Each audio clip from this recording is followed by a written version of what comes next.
Bonjour, bonjour. Alors, que je mette tout ça.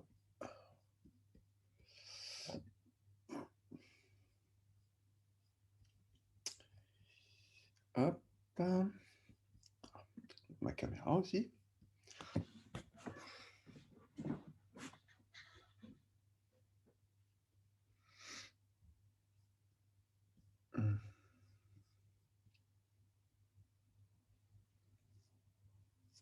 Bonjour. Alors, partager l'écran. Hop.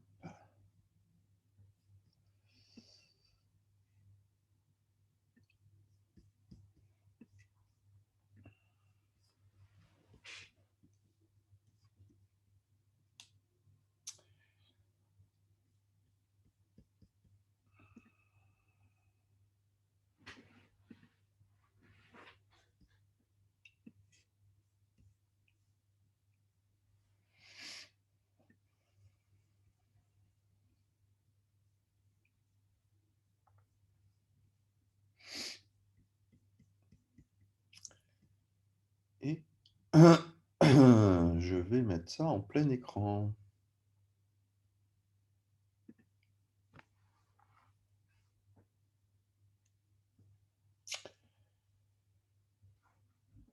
OK.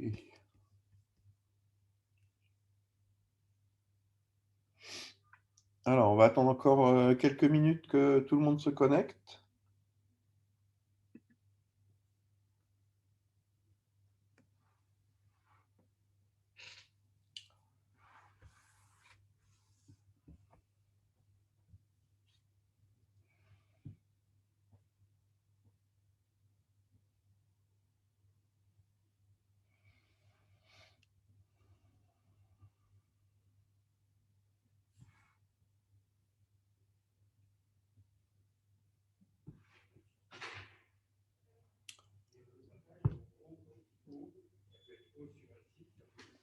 Alors, vous êtes une vingtaine. Peut-être attendre encore 1 ou 2 minutes.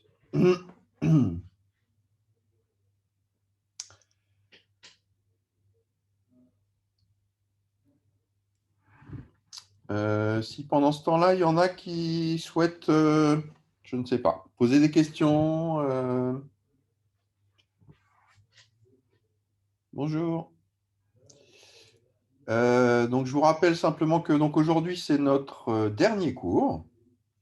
Ça y est, nous arrivons au bout de cette série de cours, alors d'outils physiques de manière générale, mais plus spécifiquement pour nous, d'optique géométrique. Donc, dans le cours d'aujourd'hui, je vais donc finir cette partie sur l'optique géométrique, notamment en regardant un petit peu ce qui se passe sur un système physique qui est l'œil. Donc, on va parler un petit peu de ça. Et puis ensuite, je vous dirai quelques mots aussi sur comment on passe ensuite à un système à plusieurs lentilles, en prenant comme exemple notamment ce que vous avez vu en TP, c'est-à-dire le fonctionnement d'un microscope. Et puis quelques mots aussi sur les aberrations. Et après, donc dans la deuxième partie, eh bien, on va parler un petit peu de ce dont je vous avais dit qu'on parlerait. Alors, on va voir le temps qu'on a pour parler de ça, hein. On verra jusqu'où on peut aller. Mais j'aimerais vous parler donc de cette description de la lumière, cette fois-ci sous un aspect qu'on appelle corpusculaire, c'est-à-dire comment on peut considérer la lumière, non plus ici comme en optique géométrique, comme un ray de lumière qui se propage en ligne droite, mais comment, quand on va au niveau atomique, eh bien, on doit considérer la lumière, cette fois-ci, comme un corpuscule. Et c'est notamment l'objet de ce qu'on appelle la mécanique quantique, qui va décrire la matière sous forme d'états discrets. Et on va voir comment tout ça interagit avec la lumière. OK. Alors, juste un bref rappel sur ce qu'on avait vu la fin du cours dernier, donc sur les lentilles. Deux formules à connaître hein, pour ces lentilles. Une formule qui est donc ce qu'on appelle la formule de conjugaison, qui permet de calculer, compte tenu par exemple de la focale d'une lentille, de la distance focale, image d'une lentille que j'appelle ici OF'.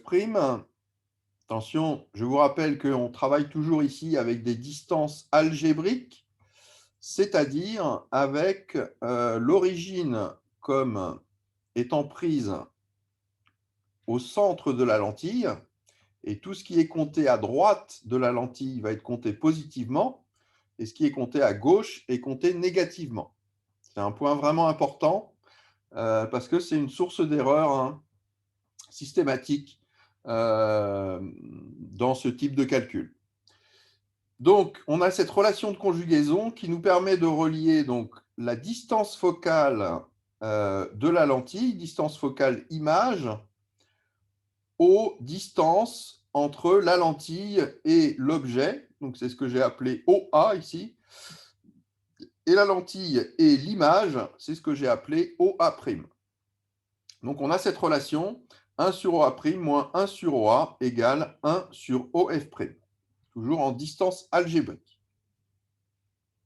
OK, et l'autre relation qu'on avait vue, ça parle plus de l'agrandissement éventuel de l'image à travers une lentille, c'est-à-dire qu'on a ce qu'on appelle la formule de grandissement, où on note ici, donc ici je l'ai noté gamma, des fois on va le noter G, enfin bon, où on écrit en fait la taille de l'image sur la taille de l'objet. Donc, il s'agit effectivement de l'agrandissement de l'image par rapport à l'objet. Eh bien, ça va être égal en fait au rapport des distances entre la distance entre la lentille et l'image sur la distance entre la lentille et l'objet.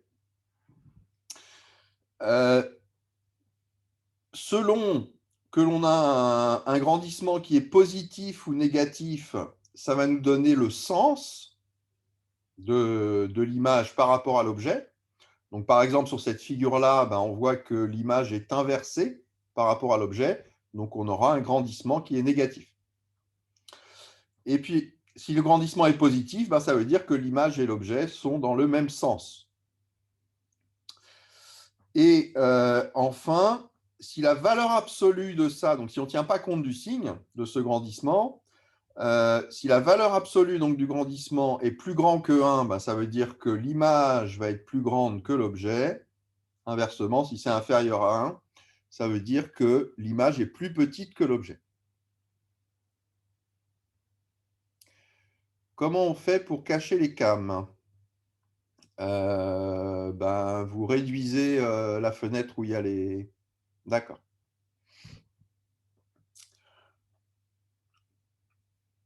OK. Alors, est-ce qu'il y a des questions sur sur ces formules-là? Ça, c'est les formules qu'il faut que vous connaissiez, que vous sachiez appliquer, hein, parce que c'est des choses qu'on vous demandera. Non? C'est bon? OK. Donc, s'il n'y a pas de questions, donc je continue. Alors, je continue par quoi? Eh bien, je continue par une définition qui est une notion, qui est la notion en fait de ce qu'on va appeler la vergence. Alors, qu'est-ce qu'on va appeler la vergence? Alors, des fois, vous allez rencontrer le terme de puissance aussi. Donc, cette vergence ou cette puissance pour une lentille, eh bien, ce n'est rien d'autre que l'inverse de la distance focale image. Okay, donc, on peut écrire que V, si on appelle V la vergence, eh bien, c'est simplement 1 sur F', F' étant la distance focale image. OK? D'accord? F', c'est simplement OF' en valeur algébrique. OK.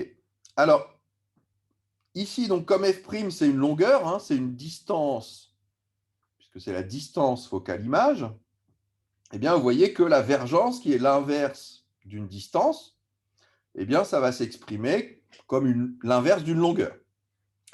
Alors, en général, les longueurs, on les exprime en mètres, en tout cas dans le système international. Et donc ici, on va avoir en fait des mètres moins 1, si on exprime la longueur en mètres.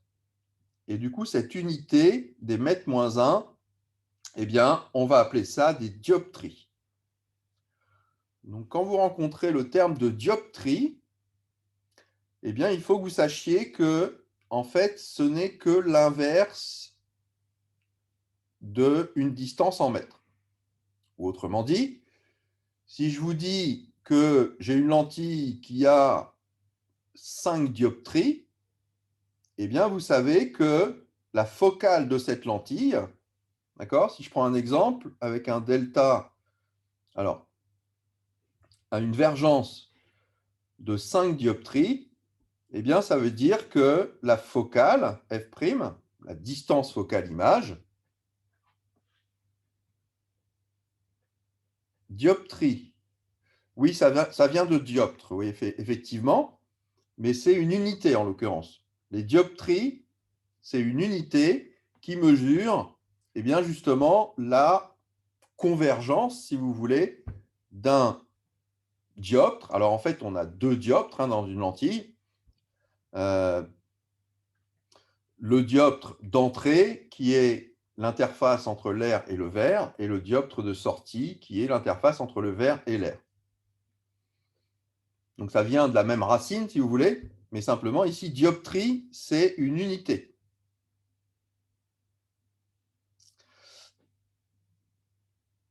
OK.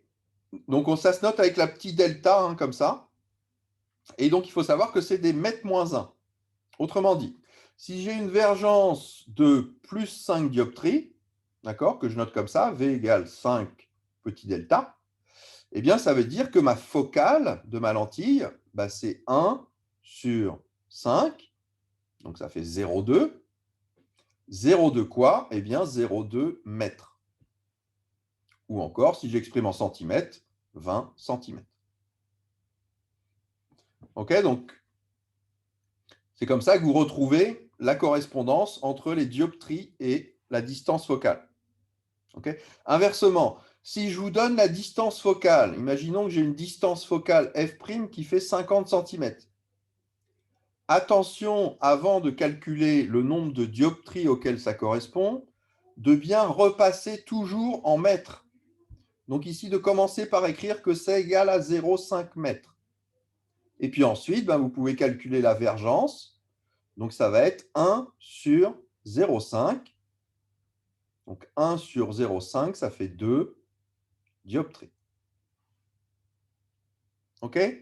Ne faites pas l'erreur qu'on rencontre souvent de directement essayer de traduire les 50 cm en vergence, parce qu'à ce moment-là, vous n'êtes pas dans la bonne unité. Il faut bien commencer par traduire en mètres et ensuite prendre l'inverse pour obtenir les dioptries. Ça va pour ça?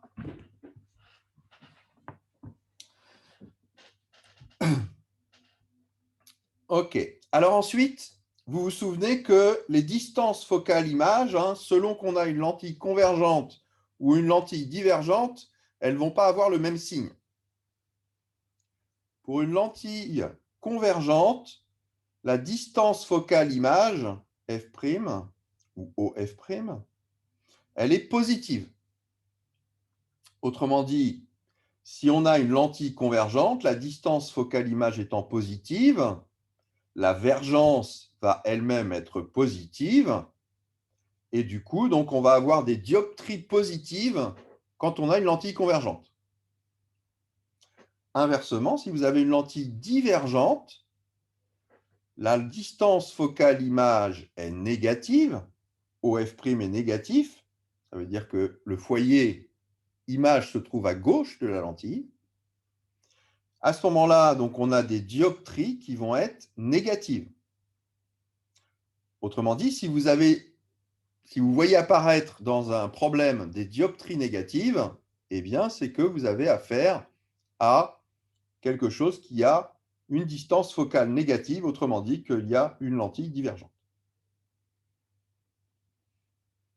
Ça va?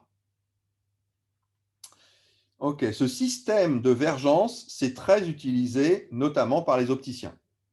Pour tous ceux qui portent des lunettes ou tous ceux qui ont fait des analyses de leur vision, eh bien, vous voyez apparaître, par exemple, si vous devez porter des lunettes, eh bien, on va vous dire vous devez faire une correction de plus 1,5 dioptrie. Ça veut dire que vous allez devoir utiliser des lunettes qui vont permettre de faire une correction de votre vision de un certain nombre de dioptries. Alors, pourquoi est-ce que les opticiens utilisent ça? Eh bien, parce que, en fait, on va le voir juste après, l'œil peut être lui-même considéré comme une lentille qui a une certaine focale. Si maintenant vous rajoutez une paire de lunettes par-dessus, ça revient à avoir finalement deux lentilles qui vont être quasiment accolées.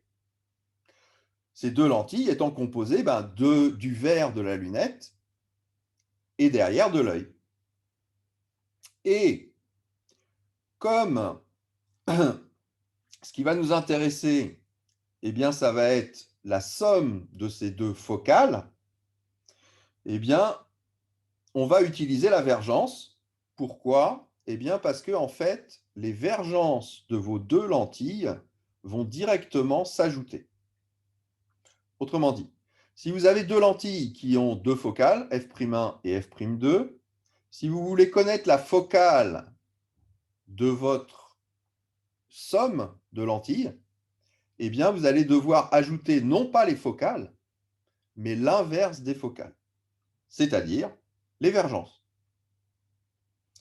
Ok? Donc, ça veut dire que finalement, plutôt que de calculer la somme des focales, vous allez calculer l'inverse de la somme des focales, c'est-à-dire la somme des vergences, V1 plus V2. Ça va vous donner la vergence totale de votre système, à partir duquel vous pouvez recalculer quelle est la focale totale de votre système. Donc c'est pour ça qu'on utilise plutôt la vergence, parce que ça permet d'ajouter les choses directement, plutôt que d'ajouter l'inverse de la focale. C'est une manière simple finalement de faire le calcul, plutôt que de passer par l'inverse de quelque chose qui est toujours plus compliqué à calculer. Si je voulais calculer ici l'inverse de plutôt 1 sur f'1 plus 1 sur f'2, il faudrait que je réduise au même dénominateur, et puis, voilà, j'ai toute une opération à faire. Alors que si je travaille en vergence, vous voyez que je vais devoir simplement ajouter les vergences. Donc voilà, c'est pour ça qu'on parle plutôt en vergence, en général, quand on parle en termes de correction de vision, ce dont on va parler après. Alors, il y a juste une petite chose à laquelle il va falloir faire attention, c'est que si maintenant vos deux lentilles, dans un système autre que l'œil, si vous imaginez un système où vous avez deux lentilles, que ces deux lentilles ne sont pas accolées, mais qu'il y a une certaine distance entre les deux, donc ça va être le cas par exemple dans un instrument comme le microscope, eh bien si vous voulez calculer la vergence de votre système, il va falloir tenir compte de l'espace entre vos lentilles. Et du coup, la formule, elle change un petit peu. Dans la formule, eh bien, la vergence totale du système, c'est la somme des deux vergences, si vous avez deux lentilles, V1 plus V2, mais auquel il va falloir soustraire le produit de la distance entre les lentilles multiplié par la vergence des deux lentilles. D'accord? Donc la formule, elle devient la vergence totale, c'est V1 plus V2 moins E, E étant la distance entre vos lentilles, fois V1 fois V2. Ok? Donc ça fait une petite correction à faire. Ce n'est pas exactement égal à la somme des vergences. Il y a une petite correction qui vient s'introduire. Vous voyez que si le E ici, donc la distance entre les lentilles, tend vers 0, vous commencez à avoir des lentilles qui se rapprochent beaucoup, et bien finalement cette correction-là devient nulle et on retrouve bien la formule du dessus. OK? Ça va pour cette notion de vergence? Voilà, il y a pas grand-chose d'autre hein, derrière, hein, c'est juste une manière de calculer qui simplifie finalement les choses dans la plupart des cas. OK, donc maintenant on va pouvoir parler donc, de ce système physique qui est l'œil. Alors, pour parler de l'œil, j'aime bien revenir à comment l'œil s'est finalement développé dans le règne animal. À partir de quoi? En fait, l'œil est issu d'une évolution au cours de l'évolution animale. L'œil est l'organe finalement qui nous permet, donc l'organe sensible, hein, qui nous permet de capter dans notre environnement quelle est la luminosité au départ. C'est-à-dire, est-ce qu'il y a de la lumière? Alors, ou est-ce que c'est plutôt noir? Ou est-ce qu'il y a un petit peu de lumière? Ou est-ce qu'il y a une ombre qui passe devant moi?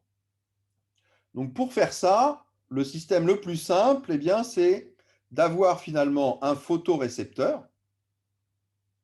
Et puis derrière, ce photorécepteur est relié par des câbles, donc qui sont les fibres nerveuses, à un système d'analyse qui va être un cerveau. Et puis ben, ce cerveau, il va analyser si ici sur mon photorécepteur, finalement, je reçois de la lumière. Est-ce que j'en reçois beaucoup? Est-ce que j'en reçois peu?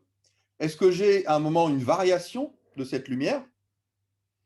Donc ça me permet déjà d'identifier, vous voyez, dans mon environnement, s'il y a quelque chose qui se passe devant moi, ou quelque chose qui passe devant moi. Ou est-ce que c'est le jour, ou est-ce que c'est la nuit? Vous voyez, ça permet d'avoir une information finalement sur mon environnement en termes d'éclairement, comment mon environnement varie en termes d'éclairement. Et donc ça permet d'interagir avec l'environnement. Alors, vous voyez que si vous avez juste un photorécepteur ici, bah, vous n'êtes pas capable d'avoir beaucoup d'informations, hein. C'est juste, il y a quelque chose, il n'y a rien, c'est plus sombre, c'est plus clair. Il y a du sombre qui est passé rapidement, mais vous n'avez pas d'autres informations, vous ne voyez pas de forme, vous ne voyez pas de détails finalement sur ce qui se passe. Alors au cours de l'évolution, eh bien, l'œil a évolué dans le sens du creusement d'une cavité. Alors pourquoi ça a évolué comme ça? Ben, simplement parce que vous voyez que maintenant, si vous avez une cavité comme ça, ben, selon que le rayon, la lumière, elle arrive d'un côté ici, donc où elle va venir éclairer cette face-là du photorécepteur, ou de l'autre côté ici, où elle va venir éclairer cette face-là du photorécepteur, vous commencez à avoir une information directionnelle sur l'arrivée de la lumière vers vous. Donc est-ce que finalement, cette ombre que je vois, donc cette diminution de lumière, elle provient plutôt de la droite, elle provient plutôt de la gauche. Donc ça commence à donner une information sur une orientation finalement dans l'espace. Et puis cette évolution, hein, elle peut même être poussée encore plus loin, c'est-à-dire que bah, finalement la cavité ici, elle peut quasiment se refermer et ne laisser ici qu'un petit trou. Donc si vous faites ça, enfin plutôt si la cavité fait ça, eh bien vous créez ici à l'intérieur ce qu'on appelle une chambre noire. Alors une chambre noire, vous savez qu'au début de la photographie, c'est ce qui était utilisé. On avait simplement ici un trou, et puis on regardait la lumière qui passait à travers ce trou. Et alors je ne sais pas si vous avez l'occasion, c'est une expérience assez intéressante à faire. Si vous avez une pièce noire chez vous, genre une entrée par exemple, qui est fermée, hein, où il n'y a pas de source de lumière extérieure, sauf un trou de serrure. Alors bon, aujourd'hui, il n'y a plus beaucoup de trous de serrure, mais on peut imaginer, je ne sais pas, dans un cabanon peut-être par exemple. Donc vous avez une serrure, donc il y a un petit trou qui laisse rentrer la lumière de l'extérieur. Eh bien, si vous regardez sur le mur du fond de votre cabanon, eh bien, vous allez voir se former finalement une image de ce qu'il y a à l'extérieur. Donc tous les objets qui sont éloignés ici à l'extérieur vont venir former une image sur le fond de votre cabanon. Donc si vous faites ça dans une boîte maintenant, eh bien, à l'aide de ça, eh bien, vous pouvez former une image effectivement dans le fond de la boîte. Et puis, si vous avez une surface photosensible ici, eh bien, vous avez une image de ce qu'il y a à l'extérieur. Donc, les premiers systèmes photographiques fonctionnaient sur ce système-là. En fait, c'est un œil qui existe encore. Dans le Nautile, par exemple, le Nautile a un œil comme ça. Le Nautile a un œil dans lequel il a juste un trou. En fait, c'est plutôt une fente, mais bon. Et en fait, à travers ce trou, eh bien, des images vont venir se former dans le fond de son œil. Alors, c'est un système qui fonctionne. Ça permet maintenant d'avoir une image, vous voyez, encore plus précise de l'environnement, puisque cette fois-ci, on va distinguer des formes dans l'environnement. Le problème de ce système-là, c'est que, alors il y a plusieurs problèmes, mais un des problèmes, c'est que les images qui vont être nettes, en fait, sont les images qui proviennent d'une grande distance, celles qui sont à l'infini, en gros. Alors à l'infini, quand je parle de l'infini, ça veut dire une grande distance par rapport à la taille de l'œil.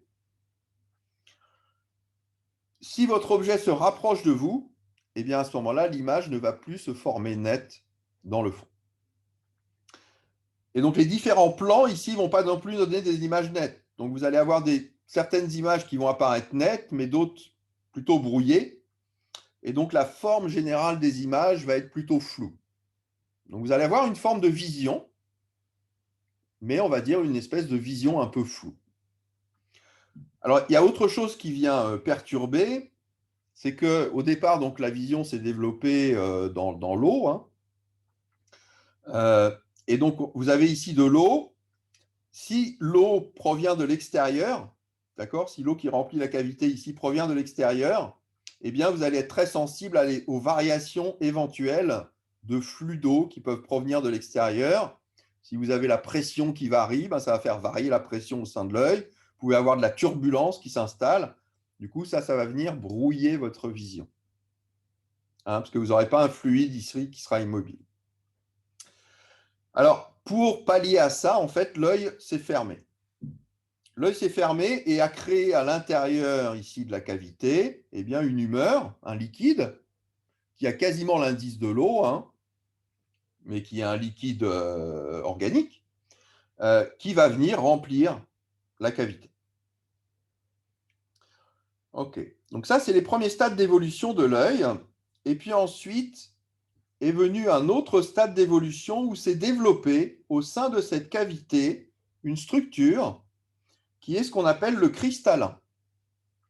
Alors le cristallin, donc c'est une structure cellulaire qui en fait va jouer le rôle de lentille.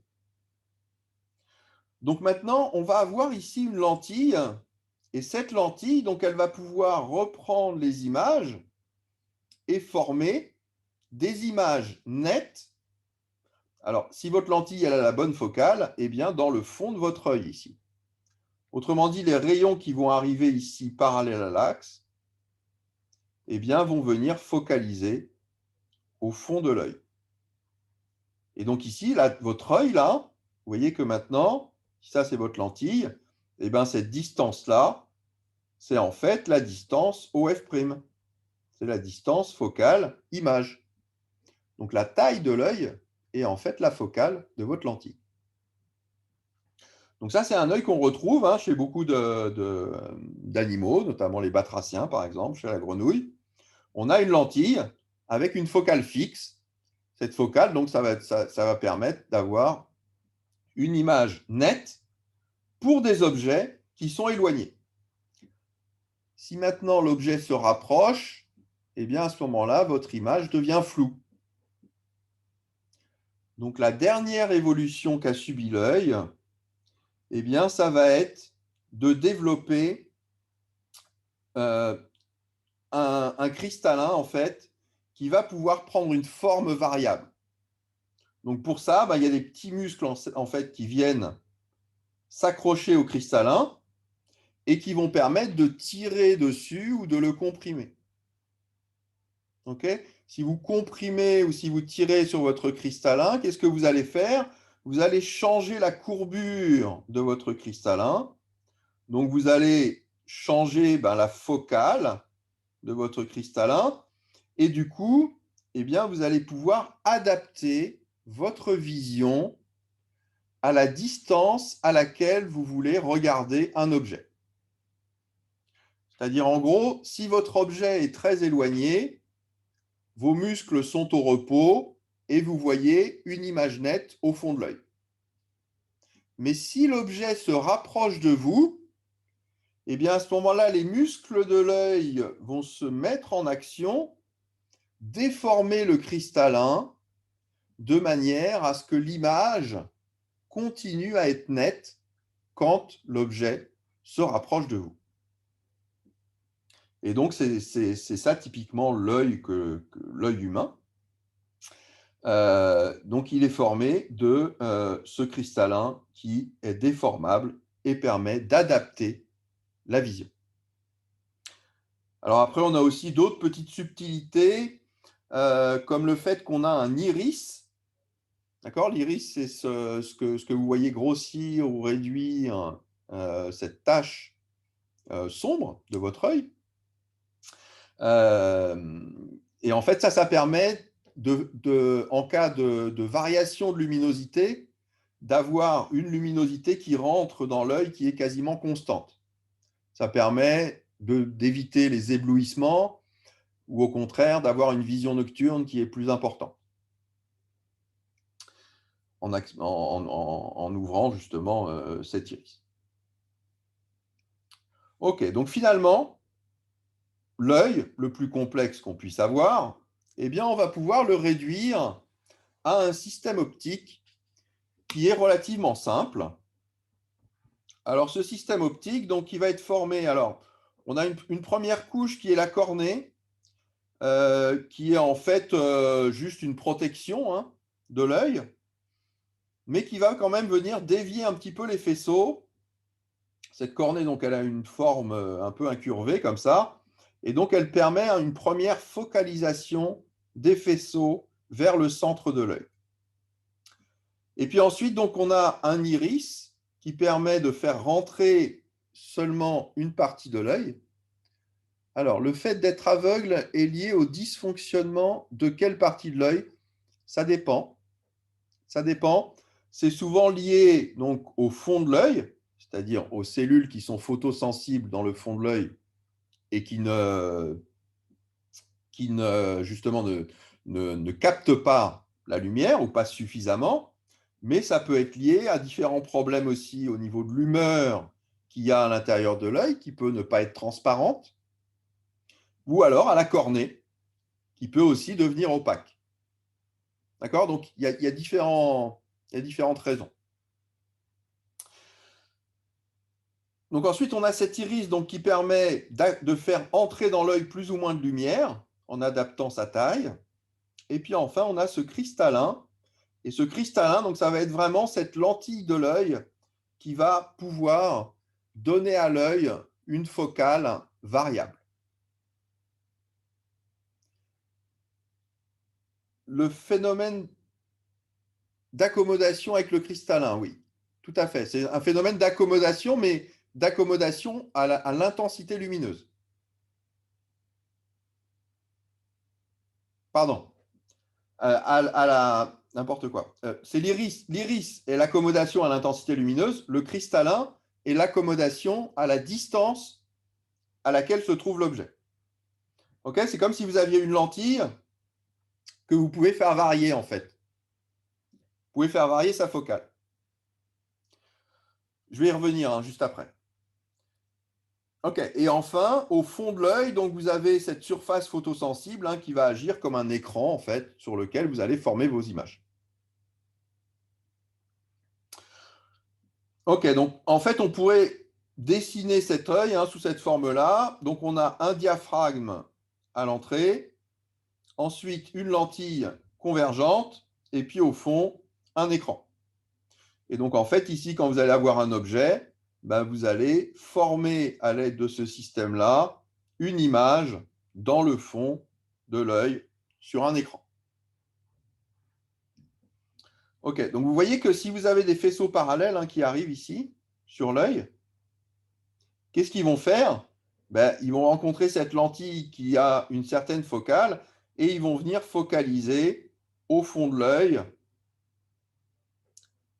à une distance égale à la distance focale f'. D'accord? Ici, on aurait 0, et donc cette distance-là, eh bien, c'est OF'. Autrement dit, la taille de l'œil, ici, va correspondre à la distance focale de la lentille, quand la lentille est au repos. Et puis ensuite, vous avez possibilité de faire varier cette lentille pour des objets qui ne se trouvent plus à l'infini, de manière à former quand même l'image au fond de l'œil. Eh bien, vous allez faire varier la focale de la lentille. Ok, du coup, ça fait que l'œil il peut accommoder en modifiant la taille du cristallin. Alors, de manière générale, pour un œil qui fonctionne bien, quand l'objet se trouve entre l'infini et ce qu'on va appeler le punctum remotum, qu'on note PR en général, donc ce punctum remotum, il se situe à peu près à 5-6 mètres de vous.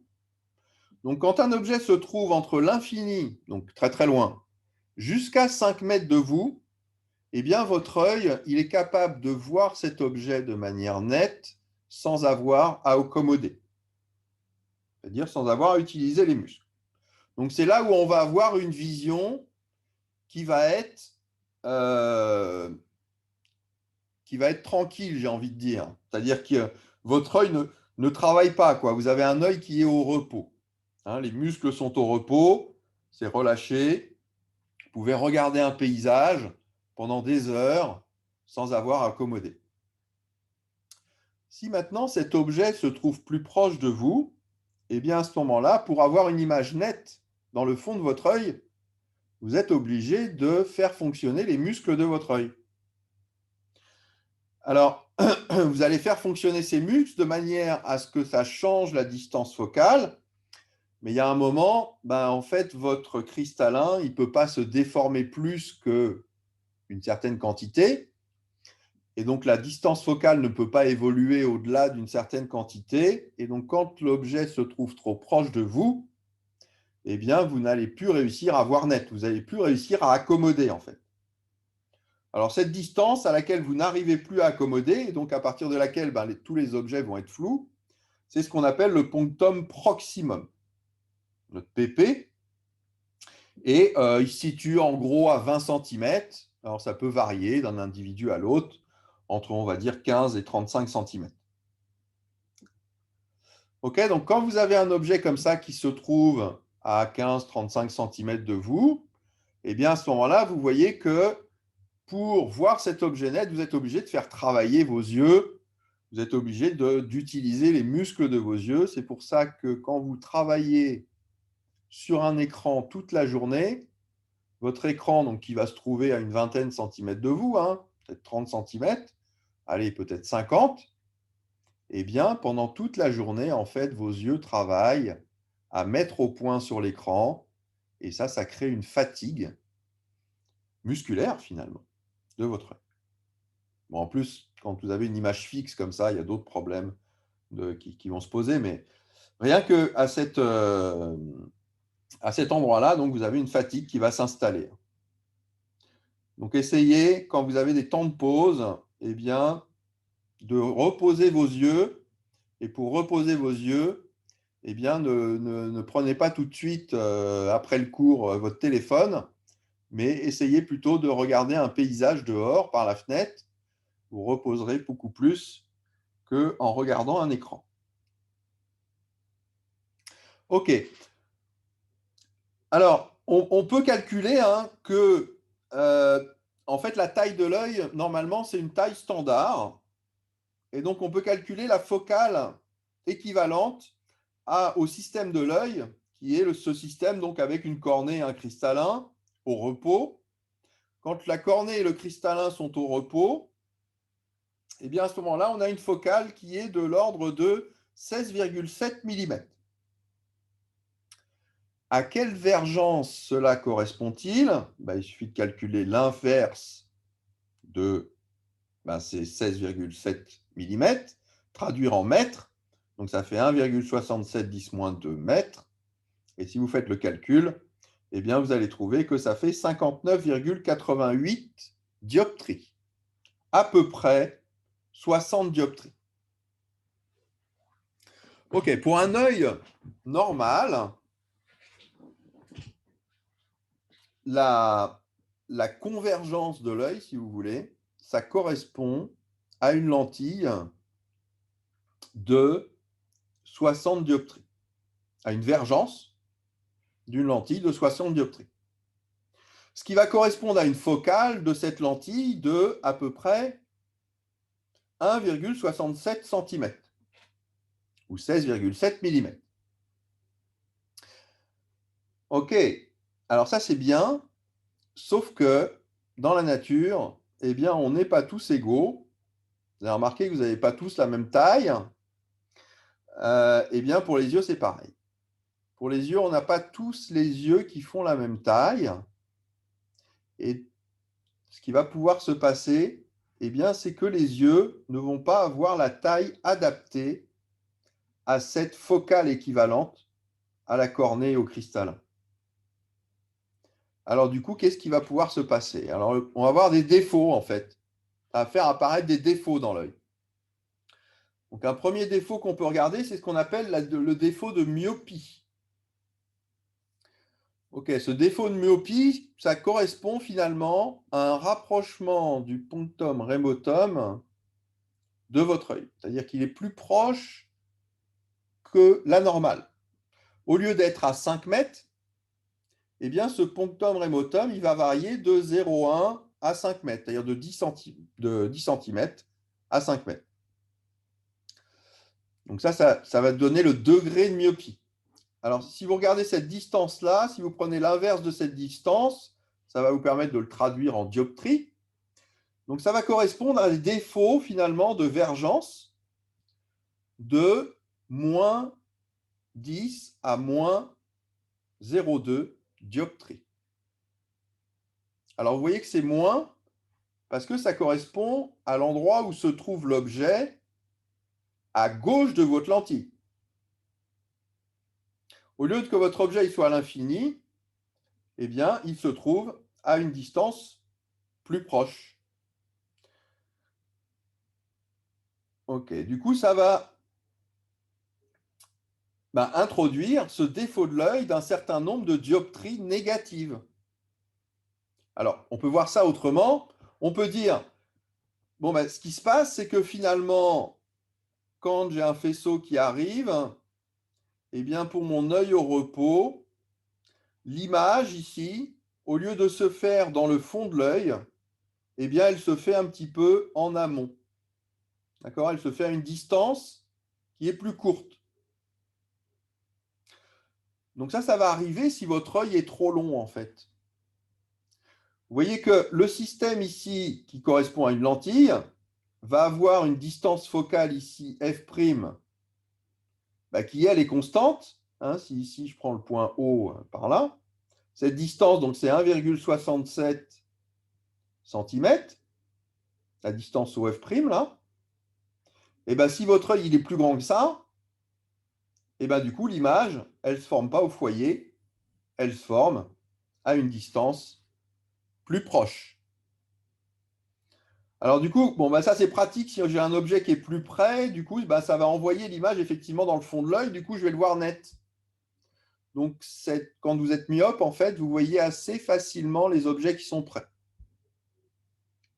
Mais par contre, quand les objets sont éloignés, eh bien là, pour le coup, l'image, au lieu de se former dans le fond de l'œil, elle va se former en amont.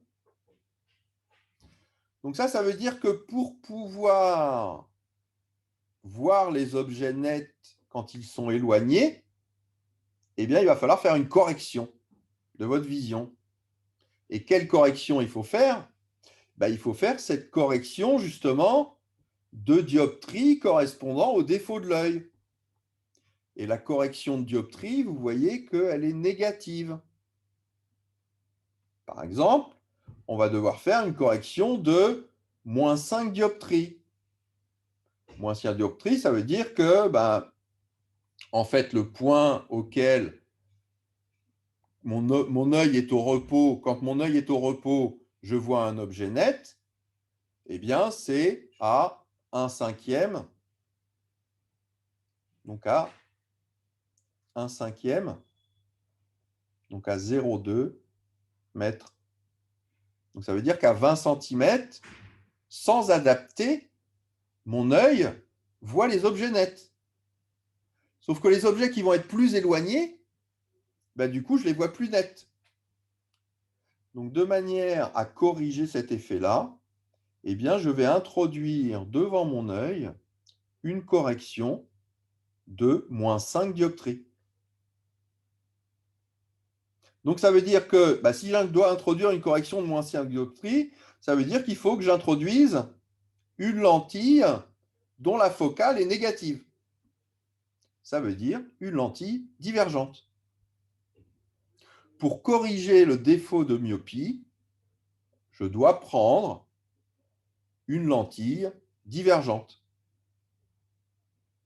D'accord? Pour ceux qui sont myopes, eh bien, quand vous portez des lunettes, vos lunettes ont cette forme-là, la forme d'une lentille divergente, plus épais sur les bords qu'au centre. C'est pour ça que les lentilles des myopes, souvent, elles sont assez épaisses, parce que justement, pourquoi -5? Parce que justement, donc c'est ce que je vous ai expliqué ici, normalement, vous voyez un objet net quand il est à 5 mètres, ou on va dire à l'infini, mais là, le problème, c'est que vous le voyez net quand votre objet va se trouver, par exemple, à 20 cm. Donc, pour le renvoyer à l'infini, eh bien, il va falloir que vous introduisiez une focale dont la distance est égale à ce défaut, à ces 20 cm, par exemple. Et ces 20 cm, ils sont avant la lentille. Donc, ça veut dire qu'il faut que le foyer image soit confondu avec ces 20 cm. Donc, comme c'est avant la lentille, ça veut dire que le foyer image, il doit être négatif. De manière à ce que quand vous allez avoir des objets qui sont à l'infini, vous avez vos rayons lumineux qui vont ensuite devoir passer par le foyer et ils vont, eh bien, ici, réduire finalement cette distance de manière, enfin plutôt, ils vont allonger vos rayons de manière à former une image dans le fond de l'œil.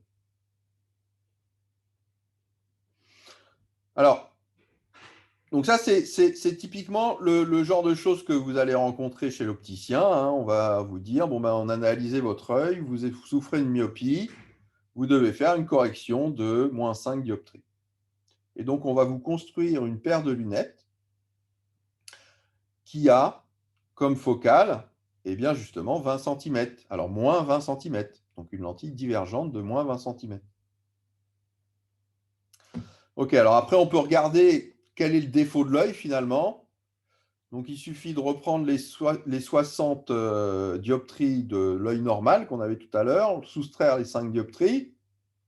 Ça nous fait 55 dioptries. Donc, du coup, ça veut dire que la focale équivalente, ça serait non pas les 16,7 mm de tout à l'heure, mais 18,2 mm. Autrement dit, la différence entre l'œil normal, qui serait 16,7, et votre œil qui souffre de myopie, eh bien, c'est de 1,5 mm. Autrement dit, vous avez un œil qui est trop grand de 1,5 mm.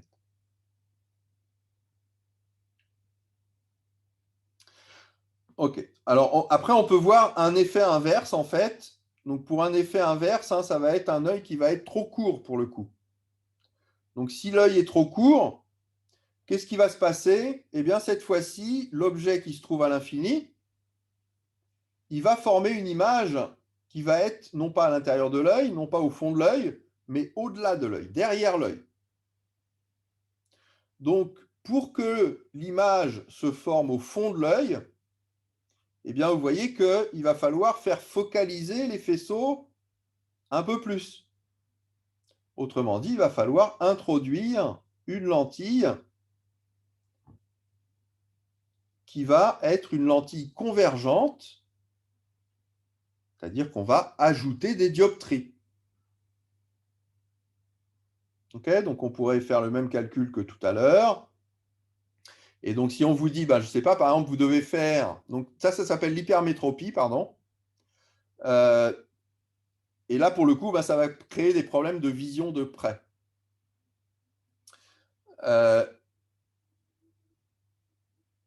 Et du coup, vous allez introduire une lentille convergente.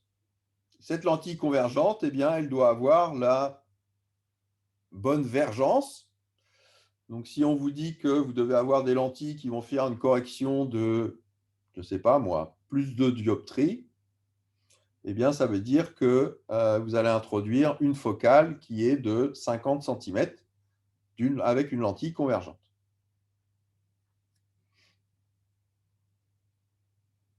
OK?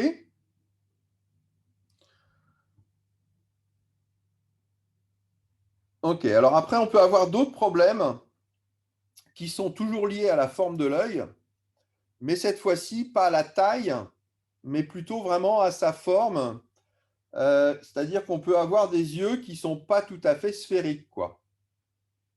Qui vont avoir des déformations, qui vont être un peu plus plats d'un côté que de l'autre, et donc du coup, qui vont on va avoir des yeux qui vont avoir une forme un peu ovoïde, quoi, plutôt comme un ballon de rugby. Du coup, ça veut dire quoi? Qu'est-ce que ça va introduire comme défaut? Ça veut dire que selon que vous voyez des objets dans le plan horizontal ou dans le plan vertical, la focale ne va pas être la même.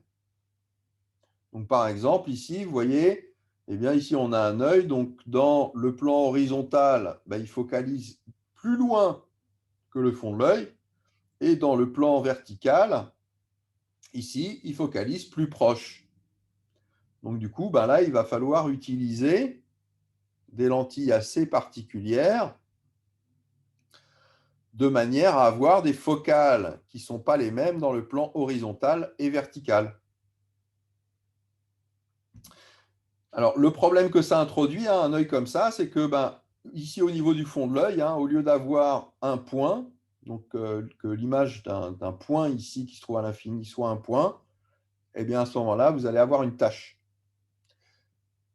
Si on est myope et astigmate, il faudrait avoir quel type de lentille?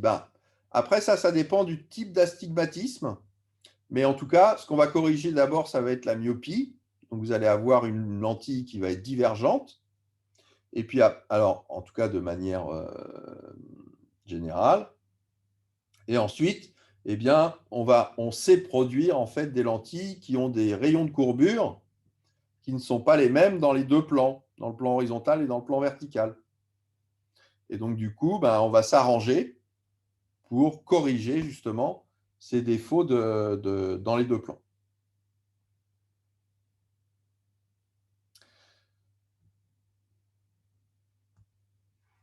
Voilà.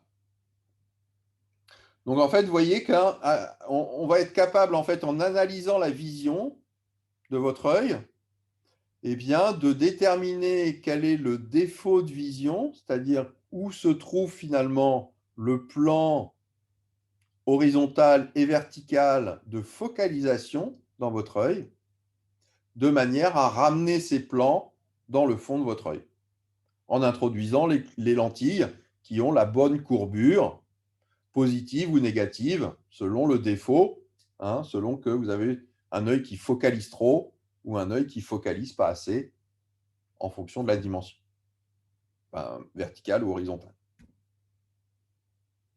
OK?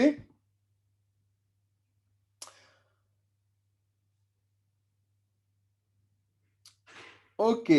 Alors ensuite, on va voir un petit exemple de système de lentilles. Donc, on va voir maintenant comment est-ce qu'on fait. Donc là, on a vu un système de lentilles déjà, puisque vous avez vu qu'ici, on avait donc l'œil qui est lui-même une lentille auquel on vient rajouter pour la correction éventuelle de cet œil une lentille adaptée. Mais on peut avoir, comme je vous le disais, des systèmes de lentilles qui vont être à l'intérieur d'instruments de manière à, on pourrait dire, améliorer notre vision. Par exemple, un microscope. Le microscope va permettre d'améliorer notre vision. Qu'est-ce qu'on cherche à faire? On cherche à grossir l'image d'un objet donné. Hein, c'est bien ça, à ça que sert un microscope. Vous avez un objet qui est de très petite taille et vous aimeriez bien pouvoir avoir une image agrandie de cet objet dans votre œil. OK, ben pour ça, il y a une méthode assez simple, hein, c'est vous prenez une loupe, finalement. Prenez une loupe et puis ben, vous débrouillez pour que vous placiez ici votre loupe à la bonne distance pour que les rayons arrivent dans votre œil et vous obtenez un objet agrandi. Donc finalement, il suffit d'une lentille. C'est ce qu'on va appeler une lentille objectif. D'accord? C'est la première lentille de notre système ici. Donc cette lentille objectif, hein, on a un objet ici AB, on a une certaine distance focale, et puis ici, donc on va former un objet qui va eh bien, pouvoir ensuite former une image au fond de notre œil. Alors, si on veut avoir une vision qui soit au repos, hein, de cet objet-là, eh bien, vous voyez qu'il faut que cet objet qui est finalement l'image à travers la première lentille, hein, il faut que cet objet il se trouve à une distance suffisamment éloignée.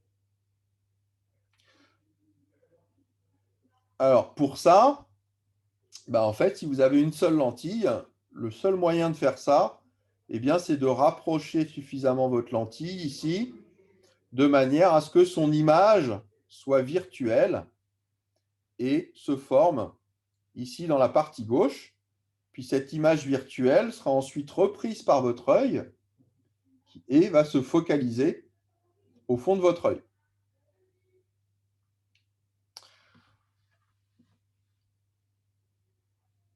OK. Alors, dans un microscope, en fait, on procède un peu comme ça, mais simplement pour que la vision soit plus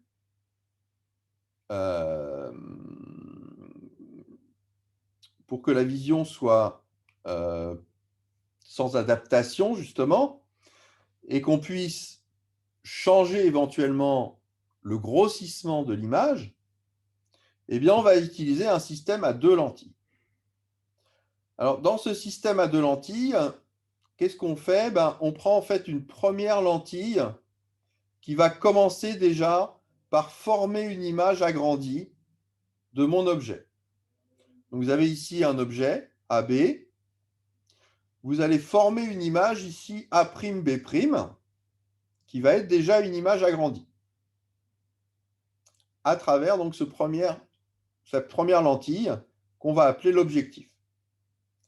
Et puis ensuite, vous avez une deuxième lentille, donc là, pour le coup, qui va jouer le rôle de loupe, et donc qui va reprendre cette image du premier objet, et qui va aller en former une image virtuelle ici, à une distance très éloignée de, justement, de cet oculaire. Ça va vous permettre, quand vous mettez l'œil derrière l'oculaire ici, eh bien, d'avoir justement cette image donc agrandie, donc deux fois agrandie, hein, une fois par l'objectif, une deuxième fois par l'oculaire, de votre objet initial.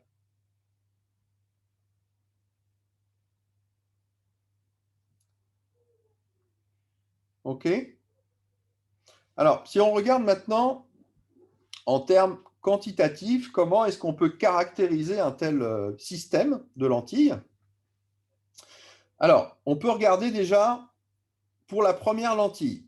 Quand on forme ici l'image de l'objet AB à travers la première lentille, donc A'B' ici, si vous imaginez que AB ici se trouve entre une distance F et une distance 2F, eh bien, on va avoir un agrandissement de l'image. Hein, ça, on peut le voir avec la formule de conjugaison. Si dans la formule de conjugaison, O1A est compris entre F et 2F, eh bien, à ce moment-là, vous allez former une image O1A' qui est agrandie. OK. Imaginez maintenant que vous ayez votre objet AB qui arrive très proche ici du foyer objet. Donc, vous avez OA qui va être quasiment égal à O1F. Autrement dit, le grandissement de votre objectif ici, eh bien, ça va être le rapport A'B' sur O1F. Donc, si on prend une focale qui est petite ici, en général, pour les objectifs, on prend des focales de quelques millimètres, du millimètre. Si vous avez ici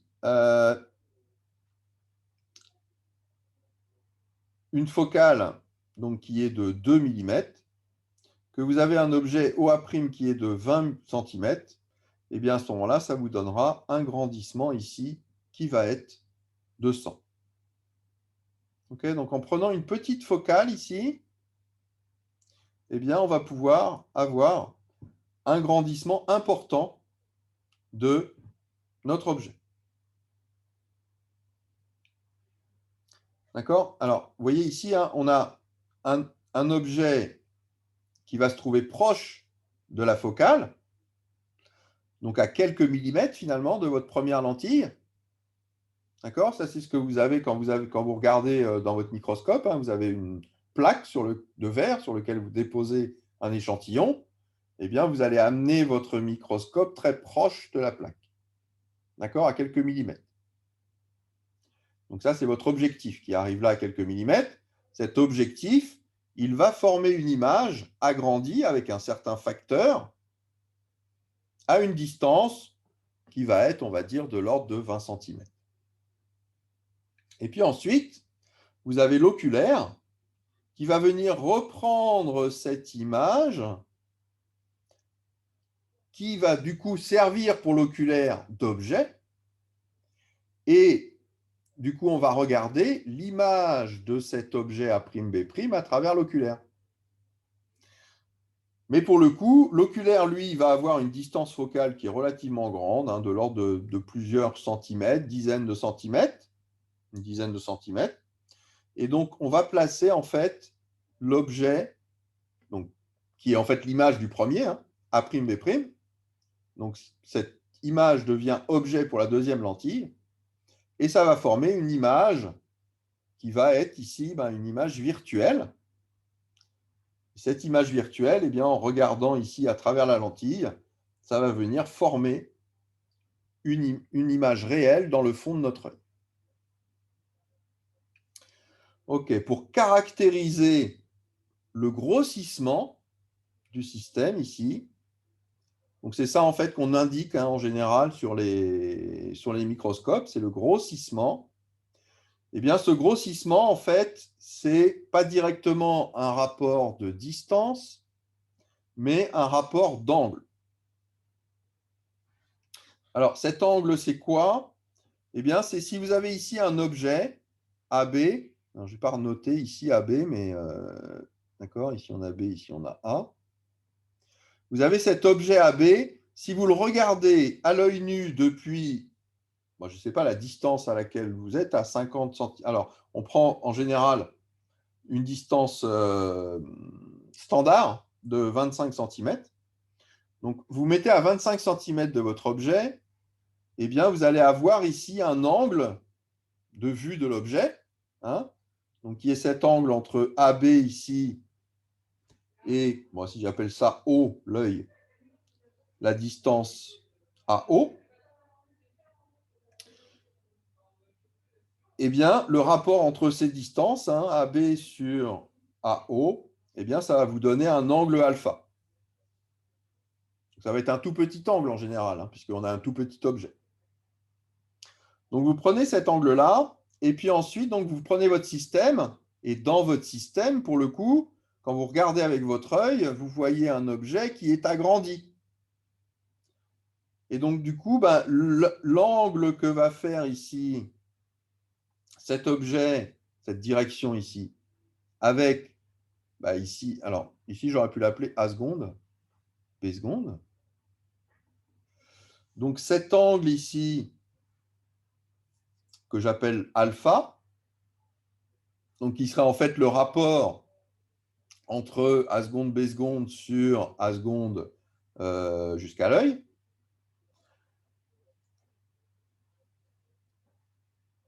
Et bien du coup, alors c'est plutôt le sinus de l'angle d'ailleurs, bon. Mais disons que ce soit l'angle, si l'angle n'est pas trop grand, eh bien le rapport ici entre ces angles, ça va vous donner un certain grossissement. Ok, donc autrement dit ici, ben, si vous avez, on va dire, grossi d'un facteur 1000, eh bien ça veut dire que l'angle que vous aviez au départ, qui pouvait être un angle tout petit, a été multiplié par un facteur 1000. Ok, comme en général, on renvoie ici l'image à une distance qui est relativement éloignée, eh bien, on va pouvoir comme ça avoir des grandissements très très importants.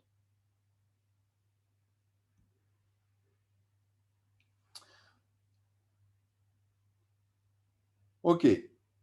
Bon, finalement, ces systèmes de lentilles, hein, si vous voulez, il n'y a pas de grosse différence avec un système avec une seule lentille. Simplement, ce que vous allez regarder, eh bien, c'est au fur et à mesure où se forment les images, donc d'abord par la première lentille, puis ensuite que cette image par la première lentille, ben, c'est elle qui va vous servir d'objet pour la deuxième lentille. Et puis à partir de là, eh bien, vous êtes, en appliquant plusieurs fois la formule de conjugaison, eh bien, vous allez pouvoir déterminer quelle est la taille de l'image finale que vous obtenez. OK?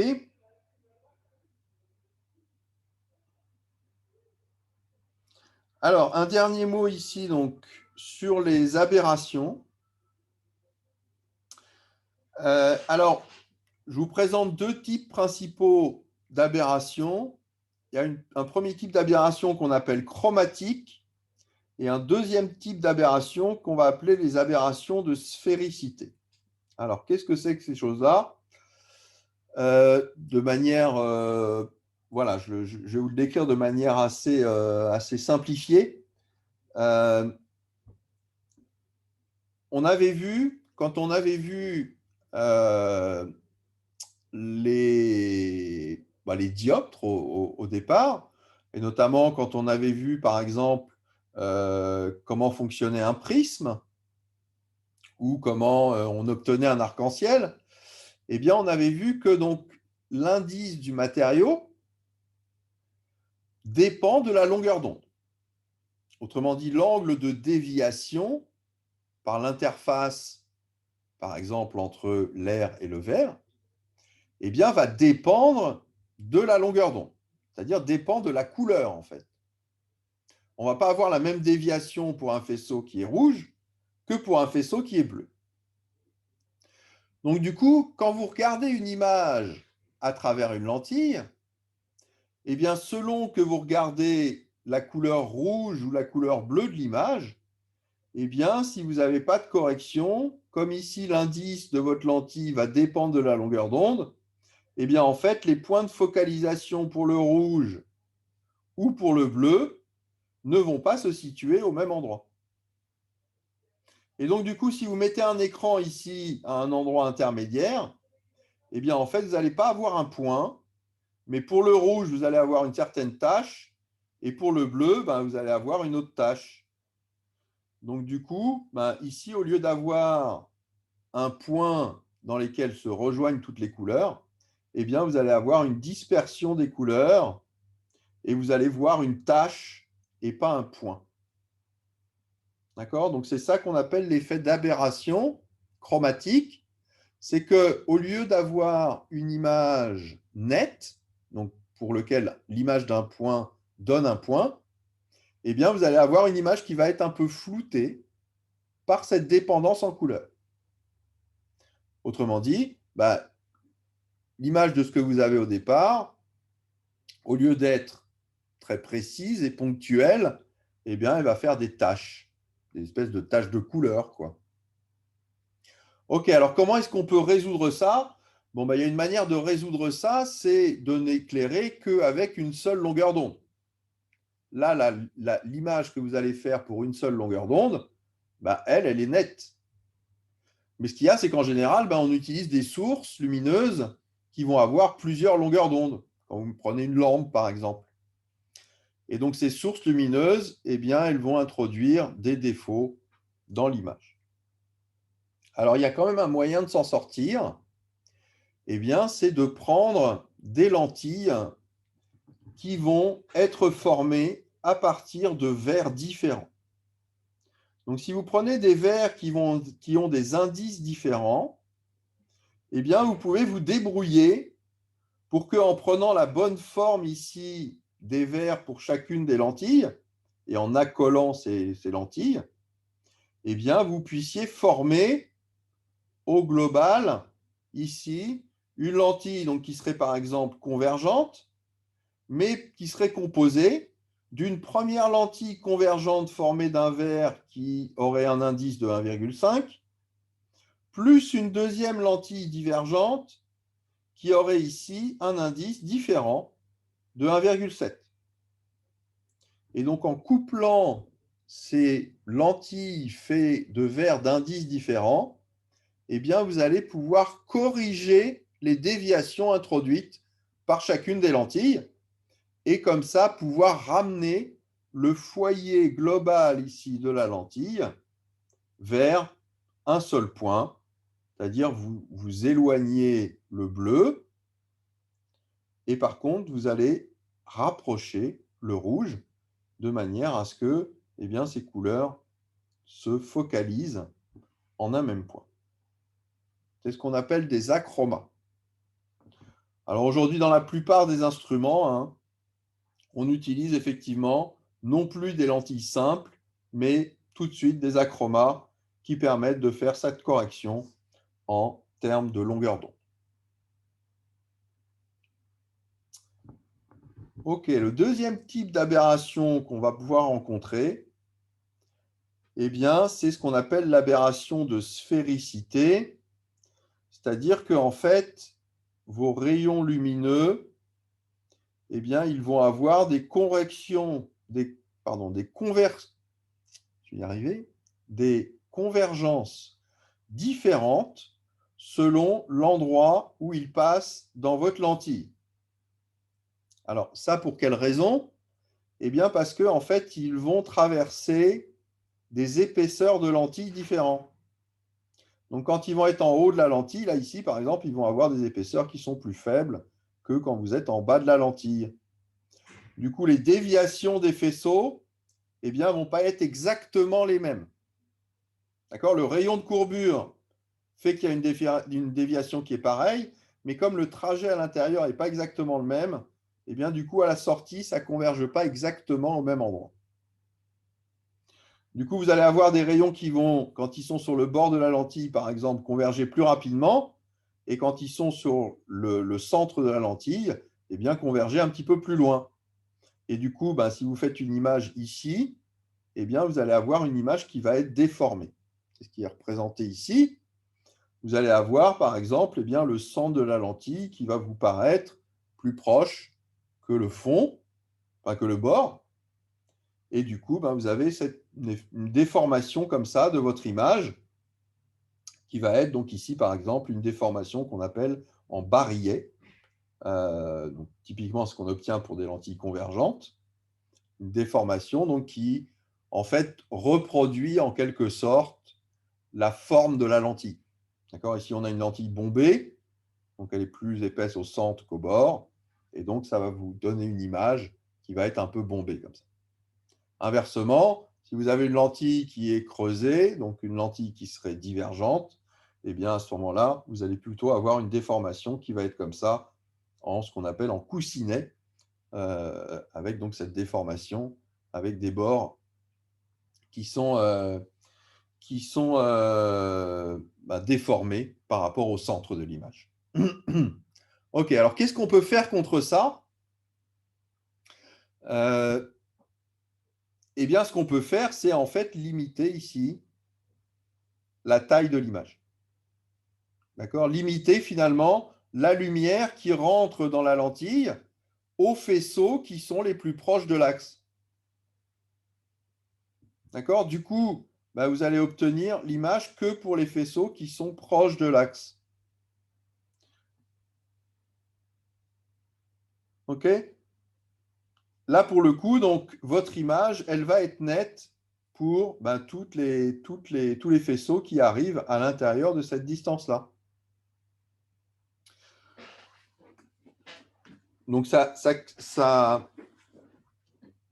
l'acceptation des faisceaux à l'intérieur de votre lentille, c'est ce qu'on va appeler l'ouverture de la lentille.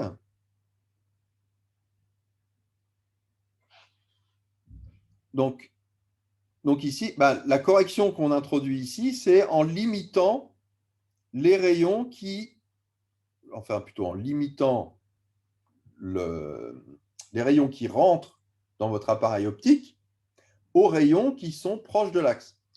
Alors, je vais vous donner un exemple.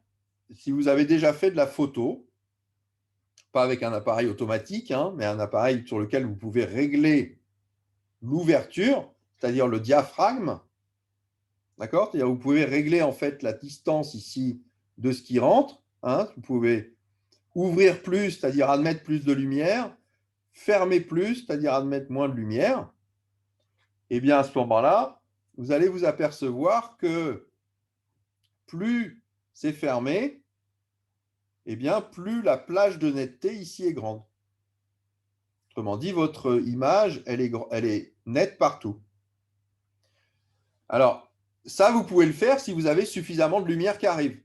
C'est typiquement ce que vous allez faire quand vous prenez un paysage qui est très éloigné. Pour un paysage qui est très éloigné, vous avez de la lumière qui provient de partout. Donc, vous allez voir beaucoup de lumière qui rentre dans votre appareil photo. Vous pouvez fermer votre diaphragme. Et à ce moment-là, l'image est nette, partout. Maintenant, si vous voulez faire de la macrophotographie, donc vous allez prendre un objet qui est très proche de vous. Du coup, pour prendre cet objet qui est très proche de vous, eh bien, il va falloir que vous ouvriez en grand votre diaphragme pour admettre de la lumière. Seulement, quand vous faites ça, eh bien, du coup, vous éclairez aussi la lentille sur les bords, là. Et du coup, le bord de votre image va devenir flou. Le centre sera net et le bord sera flou. Donc, du coup, en macrophotographie, vous avez déjà dû voir ça sur des photos. Quand vous prenez des objets qui sont proches, eh bien, du coup, ça vous fait le centre de la photo est net, mais par contre, les bords sont flous. Donc, pour pouvoir faire de la macrophotographie avec une image qui est nette partout, qu'est-ce qu'il va falloir faire? Il va falloir fermer le diaphragme. Mais si vous fermez le diaphragme, vous n'avez plus assez de lumière. Autrement dit, le seul moyen de faire, c'est de rajouter une source de lumière qui va venir éclairer ce que vous voulez prendre en macrophotographie, de manière à pouvoir fermer au maximum votre diaphragme pour avoir un objet net.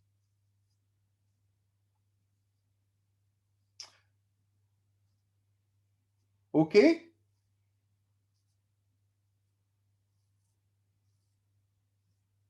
Alors, oui? Paloma, vous n'aviez pas compris? C'est OK maintenant ou vous souhaitez que je reprenne quelque chose?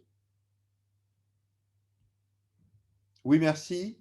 Vous avez compris? OK. OK, super. OK, ça en termine avec ce que je voulais vous raconter sur les systèmes optiques, d'optique géométrique. Alors, le truc, c'est que donc maintenant, il nous reste plus vraiment beaucoup de temps pour pouvoir regarder la suite. Parce que là, il nous reste combien de temps là? Il est 47. On finit à 13 heures. Il reste 10 minutes. OK. Il reste 10 minutes. Bon, bah écoutez, on va voir ce qu'on peut faire en 10 minutes. Tac. Alors, tac, tac, tac. Où est-ce que je suis là? Alors déjà, si je me perds, ça ne marche pas. Non, ça ne marche pas. J'arrête de partager celui-là. Et que je partage un nouveau. Qui n'est pas là? Je vais le chercher déjà.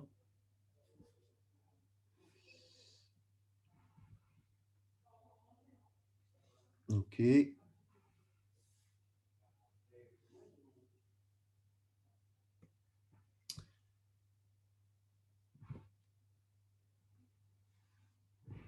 OK. Alors, je vais revenir au début.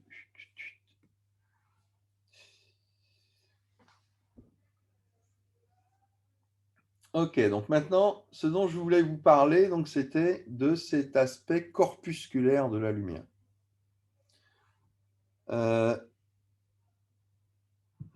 Alors, bah, bien sûr, il y a des choses sur lesquelles je vais passer très rapidement,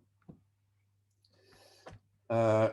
Et puis, on va voir jusqu'où on va pouvoir aller dans les 10 minutes qui nous restent là. OK. Alors, la première mise en évidence de cet aspect corpusculaire de la lumière, ça a été mis en évidence grâce à ce qu'on appelle l'effet photoélectrique.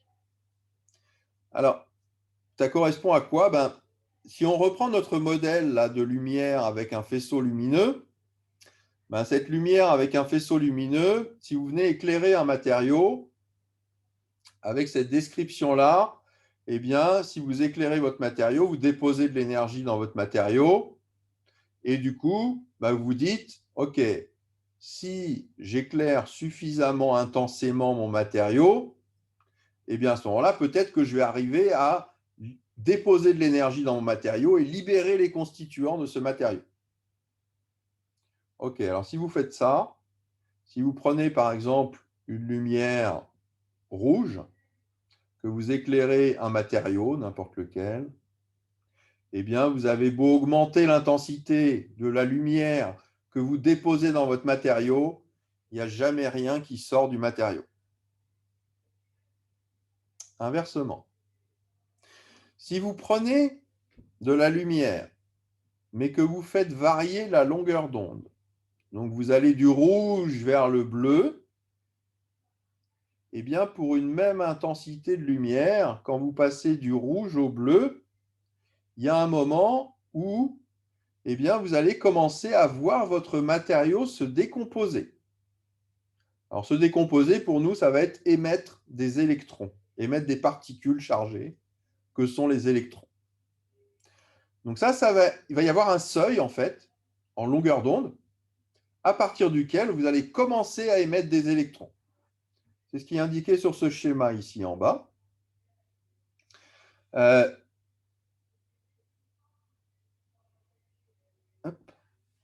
OK, donc il y a un seuil. Alors ici, c'est en longueur d'onde en haut, hein. Ici, c'est en fréquence en bas. Donc il y a un seuil ici à partir duquel, ou une longueur d'onde si vous voulez, à partir duquel, eh bien, quand vous irradiez votre matériau, vous commencez à voir des électrons sortir. Et puis si vous continuez à augmenter la longueur d'onde, eh bien, les électrons qui sortent avec de plus en plus d'énergie. L'échelle ici à gauche, là, ça c'est l'énergie des électrons. D'accord? C'est proportionnel à la charge de l'électron fois le potentiel sous lequel est accéléré cet électron. Autrement dit, plus votre rayonnement a des longueurs d'onde courtes ou des fréquences grandes, eh bien, plus vous transférez d'énergie à votre système électronique, enfin, dans votre système dans lequel vous avez des électrons qui peuvent être arrachés. Et plus l'énergie de ces électrons, ensuite, eh bien, elle va varier linéairement avec la longueur d'onde. Ok, donc ça veut dire que, ben, en fait, la matière, il faut, lui déposer suffisamment d'énergie en termes de longueur d'onde.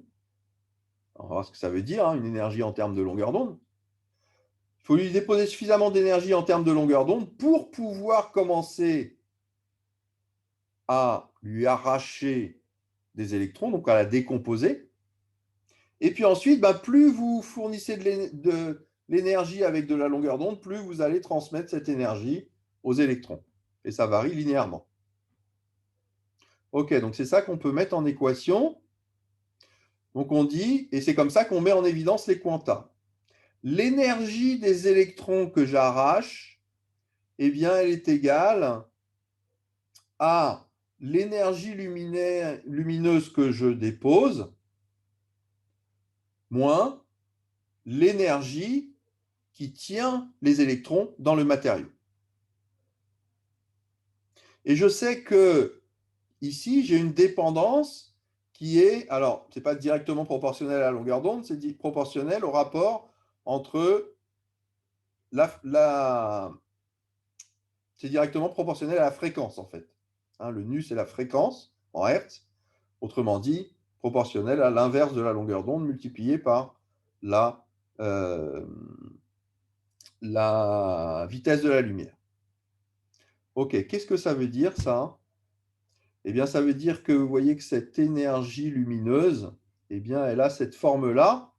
Elle est donc proportionnelle à quelque chose qui est, à un facteur près, la fréquence. C'est un nombre de fois la fréquence.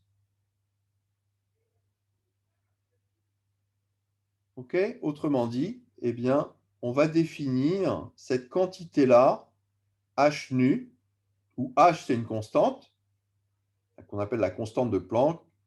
H nu, eh bien, qui est égal à hc sur lambda, ça va être un quanta de lumière.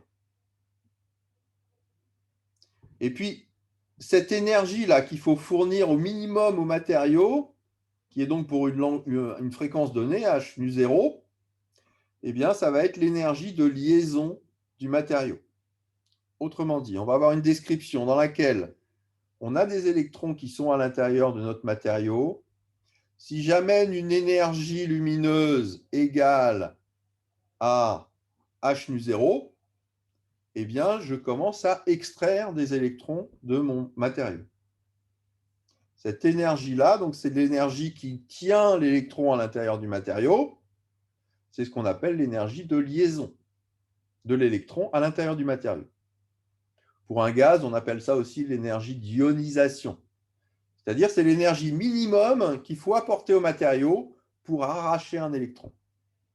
Et puis ensuite, cet électron, eh bien, s'il attrape de l'énergie supplémentaire avec une autre longueur d'onde, un autre quanta d'énergie, eh bien, il va pouvoir transformer cette énergie en énergie cinétique. Donc, c'est ça qu'on voit après. Donc, ça, c'est la mise en évidence, en fait, que finalement, notre système est un système qui peut être vu comme une superposition d'états quantiques avec ces quantas d'énergie qui vont être, donc c'est ce qu'on va appeler ensuite les photons. Chaque quanta d'énergie a une énergie h nu, c'est-à-dire une énergie qui est proportionnelle à la fréquence ou une énergie qui est proportionnelle au rapport de la vitesse sur la longueur d'onde. Et du coup, eh bien, comment est-ce qu'on va voir les processus d'interaction entre la lumière et les matériaux? Eh bien, soit le matériau va absorber une partie de la lumière, donc un quanta d'énergie de lumière, hc sur lambda, et ça va permettre à l'électron d'être excité à l'intérieur du matériau, c'est-à-dire de passer d'un état d'énergie initiale à un état d'énergie finale. Et inversement, si mon électron il passe d'un état d'énergie initiale qui est plus haut que l'état d'énergie finale, donc il se désexcite, et du coup, en se désexcitant, il émet un quanta d'énergie lumineuse. Autrement dit, l'interaction entre les matériaux et la lumière se fait à partir d'échanges de quanta d'énergie.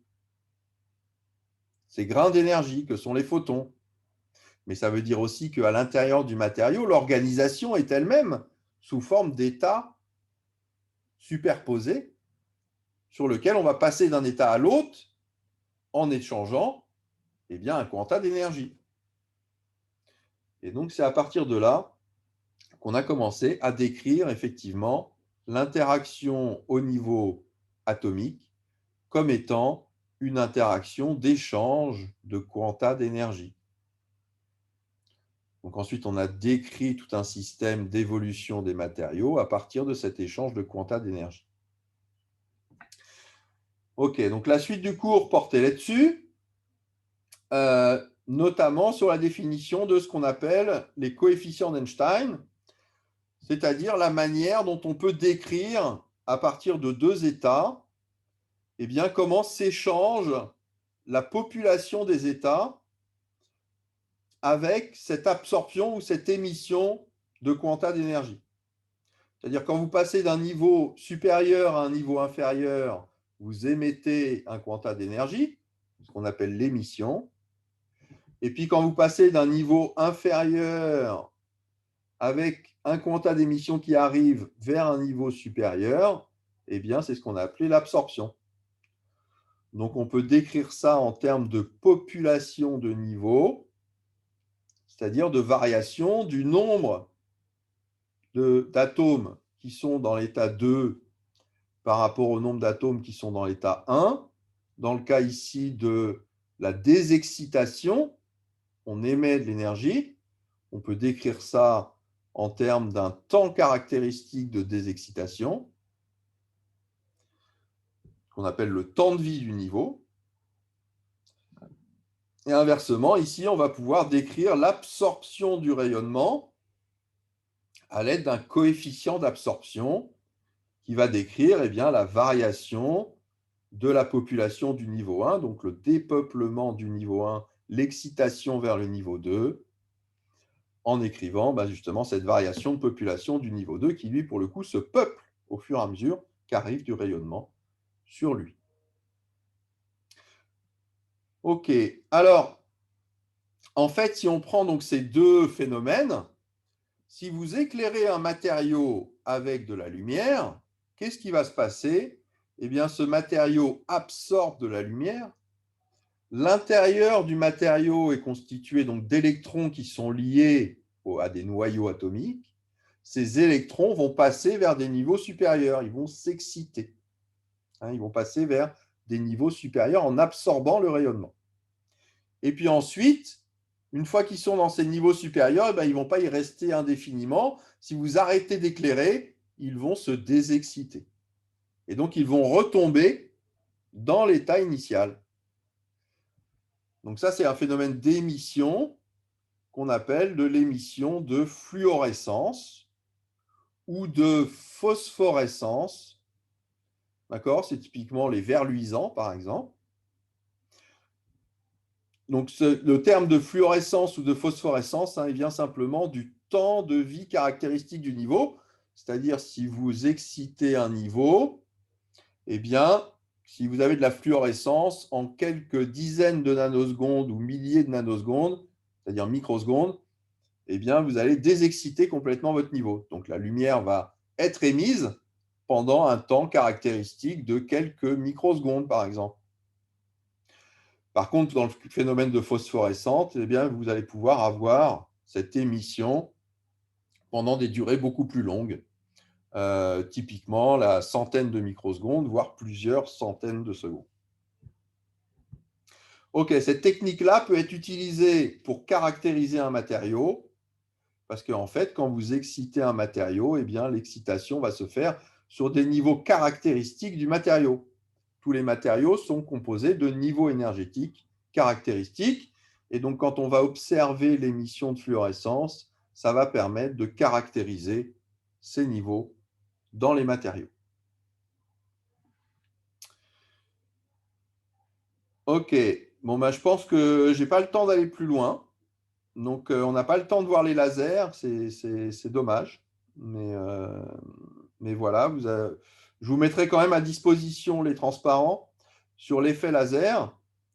Et puis ici, donc, je terminais par quelques exemples. Un exemple de microscope à fluorescence qui est de plus en plus utilisé maintenant, c'est-à-dire que actuellement, donc, on ne regarde plus avec notre œil, mais on prend des photos pour étudier l'infiniment petit. Et on utilise pour ça notamment les phénomènes de fluorescence, donc cette excitation par de la lumière, et on regarde la lumière quand le matériau se désexcite. Ça permet de caractériser le matériau, et on fait ce type d'image ici de matériaux qui prennent différentes couleurs finalement en réémettant de la lumière en fonction du type de matériau. Et puis cette technique-là, elle est aussi très utilisée notamment en génomique. Vous avez tous entendu parler donc de cette caractérisation actuellement du génome et de l'ADN par des techniques de réplication PCR. Ensuite, pour identifier donc les fragments de ces ADN ou ARN, eh bien, on va greffer des sondes sur des supports, attacher à ces fragments d'ADN ou d'ARN eh bien, des molécules fluorescentes. Et ensuite, quand on dépose ce matériau-là, issu d'une PCR, sur les sondes, il va y avoir un appariement des paires de bases.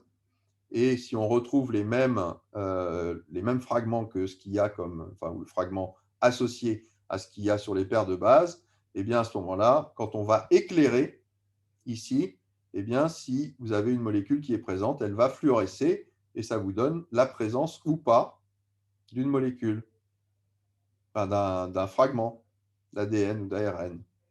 Et donc, on fait comme ça maintenant des puces à ADN sur laquelle on peut venir greffer des millions de sondes et identifier assez rapidement. Et merci, car c'est grâce à ce type de technique que l'on a pu notamment identifier les variants, par exemple, dans le cas de la Covid. C'est ce type de technique qui permet justement de séquencer et d'identifier les fragments à l'intérieur des ARN de manière très rapide. Voilà, donc je vais arrêter ici par manque de temps. Je prends une dernière question s'il y en a une.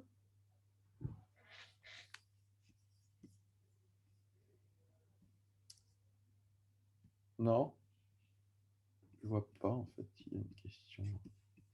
Monsieur? Oui, alors attendez, parce qu'il faut que je monte le son. Là, je ne vous entends pas. Oui, allez-y. C'était pour savoir, toute cette deuxième partie sur les corpuscules de la lumière, etc., est-ce que c'est pour les partiels ou alors c'était pour notre connaissance?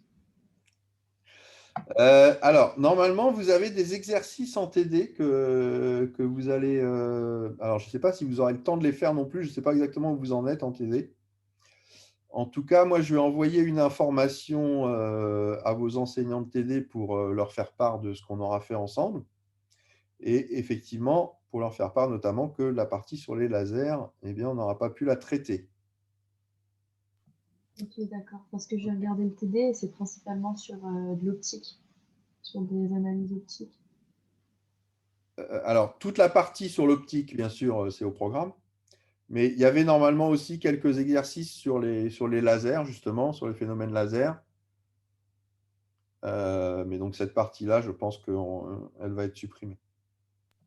Ok, merci. OK? Voilà. Mais après, donc, vous prendrez les informations auprès, bien sûr, de vos enseignants de TD, que moi, je vais informer aussi de mon côté.